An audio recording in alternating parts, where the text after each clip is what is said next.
നിരോധിക്കപ്പെട്ടവയും മാരകവുമായ കീടനാശിനികൾ തളിച്ചാണ് തേയിലച്ചെടികൾ പരിപാലിക്കുന്നത് തന്നെ.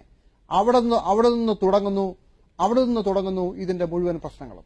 പച്ചക്കറികളിൽ വിഷം തളിക്കുന്നത് തടയാൻ പേരിനെങ്കിലും നമ്മുടെ നാട്ടിൽ സംവിധാനങ്ങൾ ഉണ്ടെങ്കിലും തേയിലച്ചെടിയിലെ വിഷപ്രയോഗം തടയാൻ സർക്കാർ തലത്തിൽ സംവിധാനങ്ങൾ ഒന്നുമില്ല എന്നുള്ളതാണ് വസ്തുത.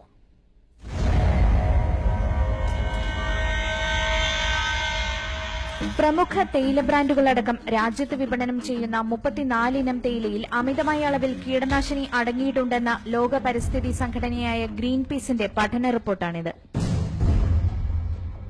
ഈ സാഹചര്യത്തിലാണ് കേരളത്തിലേക്ക് തേയിലയെത്തുന്ന പ്രധാന തോട്ടങ്ങളിലൂടെ ഞങ്ങളൊരു യാത്ര നടത്തിയത്. ആനമല ടൈഗർ റിസർവിന്റെ ഭാഗമായുള്ള വാൽപ്പാറയിലെ 56ഓളം ചെറുതും വലുതുമായ എസ്റ്റേറ്റുകളിൽ നിന്നാണ് കേരളത്തിലേക്ക്, പ്രധാനമായും കൊച്ചിയിലേക്ക് തേയില കയറ്റുമതി ചെയ്യുന്നത്. ഇവിടെ ഞങ്ങൾ കണ്ടത് ഈ കാഴ്ചകളാണ്. നിരോധിത കീടനാശിനികളടക്കമാണ് ഈ തോട്ടങ്ങളിൽ തളിക്കുന്നത്. സൂര്യ പൊട്ടാസ് അത് വന്നിട്ട് 83 kg പെർ ഹെക്ടർ ഉണ്ട്. പിന്നെ അല്ലാണ്ട് ഈ സ്പ്രേയിങ് വന്നിട്ട് ഞങ്ങൾ காப்பர் ஆக்சிக்ளோரைட் வித் காண்டோஃப் மருந்து எல்லாமே பாய்சன் தான்.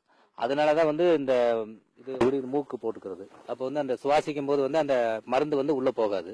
கண்ணாடி கண்ணு போட்டாச்சுன்னா கண்ணு பாதிக்காது.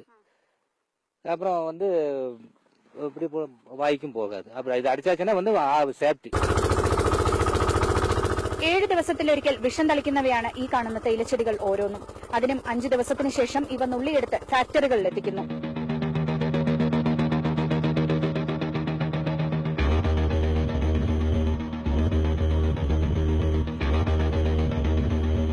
ആരോഗ്യത്തിന് ഏറെ ഫലപ്രദം എന്ന് പരസ്യം ചെയ്യപ്പെടുന്ന ഗ്രീൻ ടീയിലാണ് കീടനാശിനിയുടെ അളവ് ഏറ്റവും കൂടുതൽ ഉണ്ടാവുകയെന്ന് ഡോക്ടർമാർ തന്നെ പറയുന്നു. വളരെ കൂടുതലായിട്ട് കീടനാശിനികളുടെ അളവുകളാണ് ഈ ഗ്രീൻ ടീയിലൂടെ മനുഷ്യരുടെ ശരീരത്തിലെത്തുന്നത്. ഓർഗാനോക്ലോർ, ഓർഗാനോഫോസ്ഫേറ്റ് അടക്കമുള്ള നിരവധി കീടനാശിനികളാണ് ഇതിനുവേണ്ടി അവർ ഉപയോഗിക്കപ്പെടുന്നത്. ക്രോണിക് ഡിസീസസ് ആണ് ഇതിലൂടെ വരുന്നത്. മാത്രമല്ല നിരവധി ന്യൂറോളജിക്കൽ ഡിസ്റ്റർബൻസസ്, അൽഷീമേഴ്സ് പോലുള്ള രോഗങ്ങൾക്ക് ഇടവരുത്തുന്ന പ്രത്യാഘാതങ്ങളും ഇതിലൂടെ ഉണ്ടാകുന്നു.